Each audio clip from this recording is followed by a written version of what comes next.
Explain the features that come with the 17 Air, Mark, but also why does that matter? The 17 Air, that's going to be the big deal today. This is a slimmed down phone. On paper, it's a third thinner than the other new iPhones that you're going to see today. And this is an entirely new industrial design. It's something brand new for the company. They have not done an Air phone to this point. Obviously, there's the MacBook Air, there's the iPad Air, and now there's going to be the iPhone Air. This is going to be a pricey phone, not as pricey as the Pro models, but it's going to be quite expensive, right? Somewhere between $900 and around $1,000, give or take.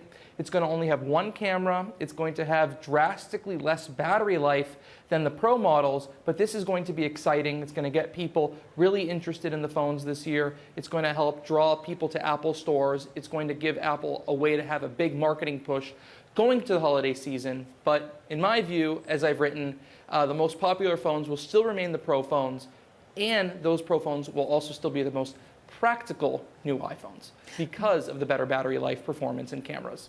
A lot of this, as you told us yesterday, is sort of a warm-up act to a foldable phone, having to make it as slim as possible and redesigning that camera. Tell us about some of the health perks that we're going to be getting. You've got a whole new lineup of smartwatches. We've also got AirPods really lifting their game. So the AirPods Pro 3, that is going to be a health-centric upgrade. Last year, they added hearing health features. This year, they're adding heart health features. So you're going to have a heart rate monitor in the AirPods for the first time. This is interesting for people who want to work out with their earbuds, which obviously is an extraordinarily common use case. But people who don't have Apple Watches, right? The Apple Watch, right? If you're like me, you have an Apple Watch, it has a heart rate monitor on there.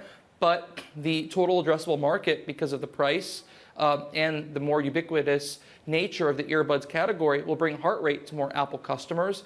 And if you're an Android user, right, you might find that to be an easier way to get into the Apple ecosystem as well through the AirPods. So definitely a big upgrade there. The smartwatches, you're going to see the biggest overhaul to the Apple Watch lineup in 3 years. So you're going to see updates to the SE, which is their low-cost sub-$300 watch. You're going to see a Series 11, minor, after the big Series 10 overhaul last year. And then a pretty big update, the biggest update ever to the Apple Watch Ultra, slightly bigger screen, 5G red cap, so faster internet connectivity.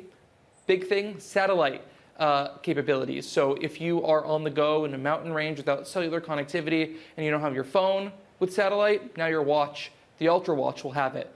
Apple is going squarely today after Fitbit and Gurman. Mark, pricing is going to be a story either way, right? Either Apple raises prices, passes it on to the consumer, or they don't. They eat that cost, largely relating to tariffs. And then the carriers come in with trade-in deals. What do we know about those three factors?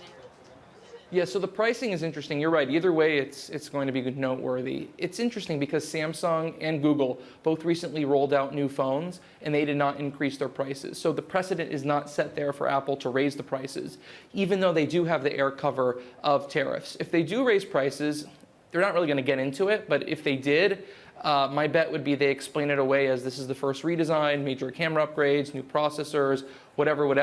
They're not going to blame Trump and tariffs because as we all know, that is a no-no with this administration.